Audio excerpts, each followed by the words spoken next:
Bonjour, voici la troisième vidéo d'analyse combinatoire. Celle-ci devrait être la dernière.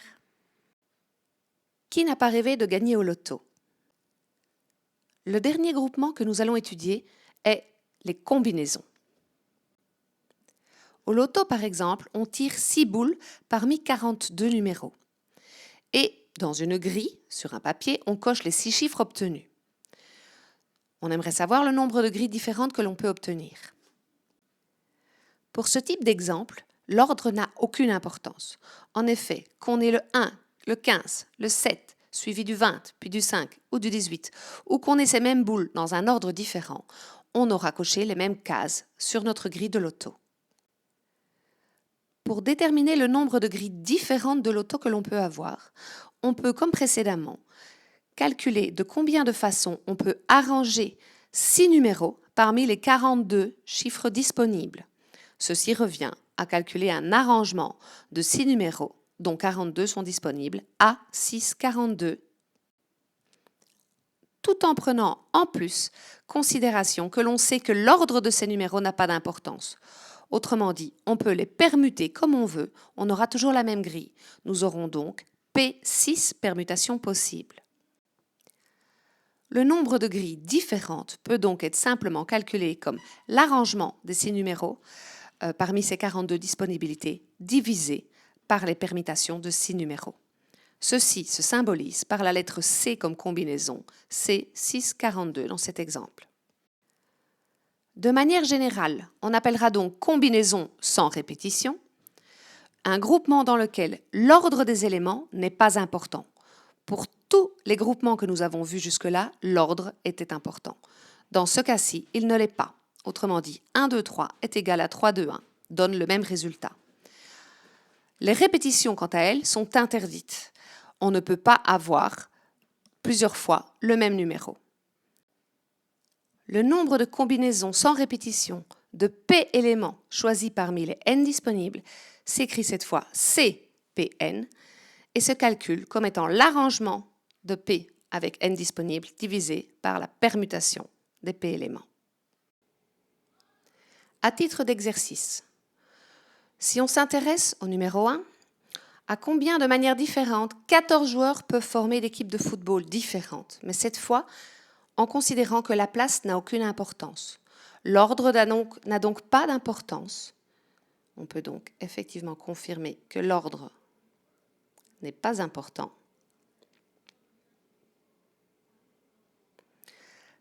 Nous n'avons pas de répétition possible, donc sans répétition, car une fois qu'un joueur est à une place, il ne peut pas être à une autre.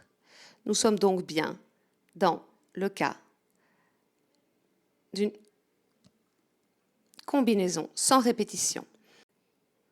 Pour calculer combien d'équipes de 11 joueurs donc peuvent être formées avec ces 14 joueurs alors que l'ordre n'est pas important, nous aurons donc une combinaison de 11 parmi 14 et ceci se calculera comme étant un arrangement de 11 parmi 14, le tout divisé par la permutation des 11 joueurs.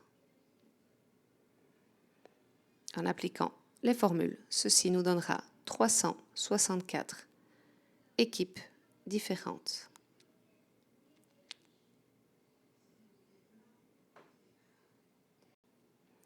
Si l'on veut choisir 3 chiffres au hasard parmi 5 et qu'on veut déterminer le nombre de possibilités qui s'offrent à nous, à nouveau, l'ordre n'est pas important puisqu'on a simplement dit d'en choisir 3 et on ne peut pas répéter plusieurs fois le même chiffre. Nous avons donc une combinaison de 3 parmi 5 qui va se calculer comme un arrangement de 3 parmi 5, le tout divisé par la permutation de mes 3 chiffres. Ceci me donnera donc mon arrangement 5 fois 4 fois 3, le tout divisé par 3 fois 2 fois 1, ce qui me fait 10 possibilités au total. Nous avons maintenant couvert tous les groupements de combinatoires que nous voulions voir et avons développé un certain nombre de formules pour pouvoir les calculer une fois qu'on a répondu aux questions clés, à savoir Est-ce que l'ordre est important? Est-ce que l'on utilise tous les éléments? Et est-ce qu'il y a des répétitions? Avec ces quelques questions simples, nous saurons identifier les formules à utiliser. Reste que ces formules nous demandent régulièrement de calculer des n fois n-1 fois 3 petits points jusqu'à 1. C'est parfois très fastidieux et long si le nombre n est important. Nous allons donc introduire un nouvel outil qui va nous simplifier grandement la vie, notamment parce qu'elle est définie dans toutes nos calculatrices. Elle s'appelle la factorielle. Alors, comment définit-on la factorielle? La factorielle d'un nombre n, c'est précisément le produit de n fois n-1 fois n-2, etc. jusqu'à ce que l'on arrive à 1, pour n étant un naturel non nul. Par convention, nous définirons que la factorielle de 0 vaut 1. Nous allons voir après que les formules qui paraissaient compliquées jusqu'ici vont être grandement simplifiées et en tout cas surtout leur utilisation dans la calculatrice beaucoup plus facile. Il existe malgré tout une limitation à l'utilisation de la factorielle. Les calculettes ont souvent un maximum pour lequel on peut utiliser et calculer la factorielle. Par exemple, la calculatrice Casio FX92B ne peut pas calculer de factorielle au-delà de 69 factoriels. Il faut donc être capable de simplifier les expressions pour ramener notre calcul à des factoriels de plus petits nombres. Un exemple de simplification est juste de réfléchir au fait que notre factorielle n, puisqu'elle est égale à n fois n-1 fois n-2, etc., jusque 1, on peut donc également l'écrire sous la forme n fois la factorielle de n-1.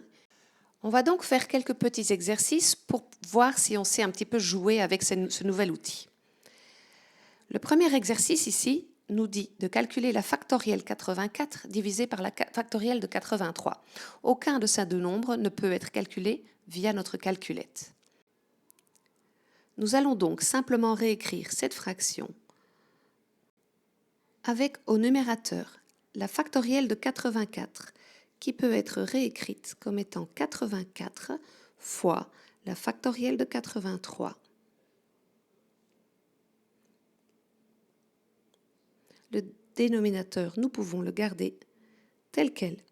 Et nous voyons que nous avons la factorielle 83 au-dessus et en dessous, ce qui peut donc être simplifié. Et le résultat de cette fraction est tout simplement 84. De même, pour le deuxième exercice, nous pouvons remplacer le numérateur par 72 fois 71 fois 70 fois la factorielle de 69. Je m'arrête à ce niveau-là, étant donné que ce factoriel de 69 apparaît également au dénominateur. Voilà, je peux donc le simplifier.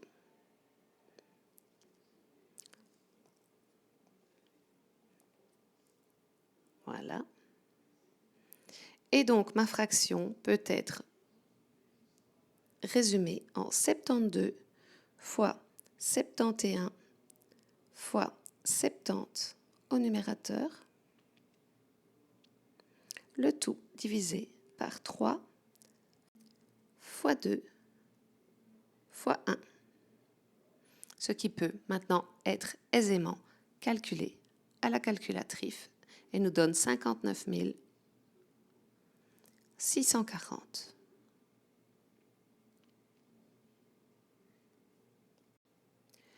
Dans l'exercice 3, je peux remplacer le numérateur n-3 factoriel par n-3 fois la factorielle de 1 de moins, c'est-à-dire n-4.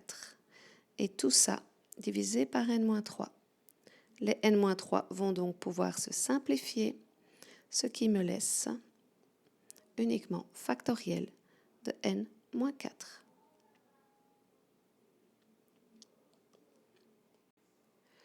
Le dernier exercice, au numérateur, j'ai donc mon factoriel n plus 1 que je peux remplacer par n plus 1 fois 1 de moins, c'est-à-dire n, fois 1 de moins et ainsi de suite.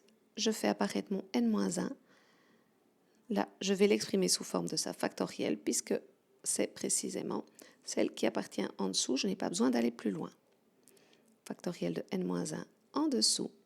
Je simplifie les deux et il ne me reste plus que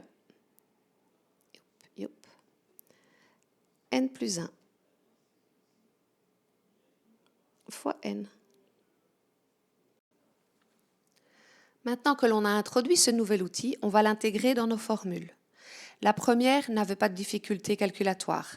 Donc pour l'arrangement B, P, n égale à n exposant P, nous n'avons pas changé la formule.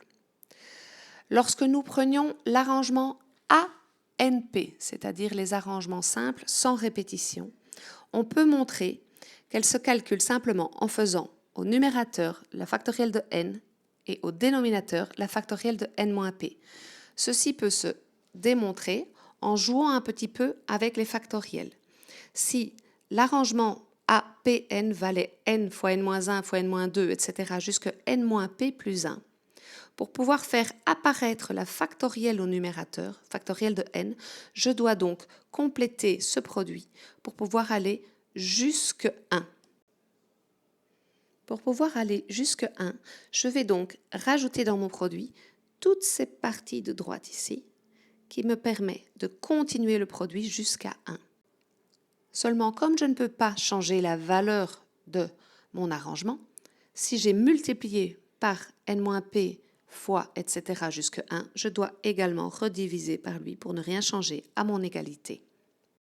Nous pouvons donc voir que le numérateur va donc de n jusqu'à 1, c'est donc bien la factorielle n, alors que le dénominateur va de n-p jusqu'à 1, c'est donc la factorielle de n-p. La formule de la permutation peut être grandement facilitée puisque nous allions de n jusqu'à 1, ce qui est précisément la factorielle de n.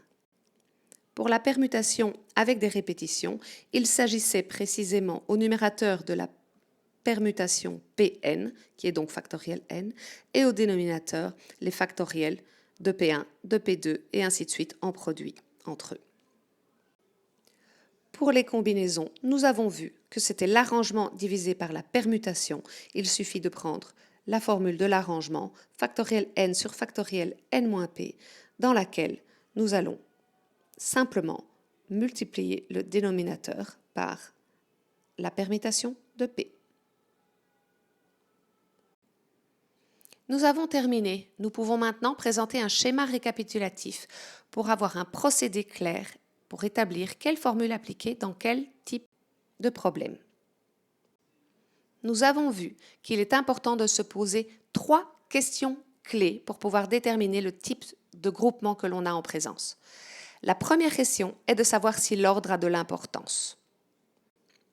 Si l'ordre n'a pas d'importance, c'est-à-dire mettre les éléments dans un ordre ou un autre ne change pas le résultat que l'on cherche, dans ce cas-là, nous aurons les combinaisons sans répétition, qu'on appelle également combinaisons simples, et la formule ici est simplement recopiée de ce qu'on a vu précédemment. Si par contre l'ordre a en effet de l'importance, nous allons donc suivre la flèche du côté oui. Nous allons devoir dissocier les arrangements des permutations. Ce qui fait une différence entre ces deux groupements est de savoir si tous les éléments sont utilisés. S'ils sont tous utilisés, nous savons que nous allons terminer avec des permutations. Dans ce cas-là, la seule question que l'on doit se poser, c'est la présence ou non de répétition. Si par contre, on n'utilise pas tous les éléments, nous devons répondre non ici. Dans ce cas-là, nous aurons des arrangements simples s'il n'y a pas de répétition, avec répétition s'il y en a.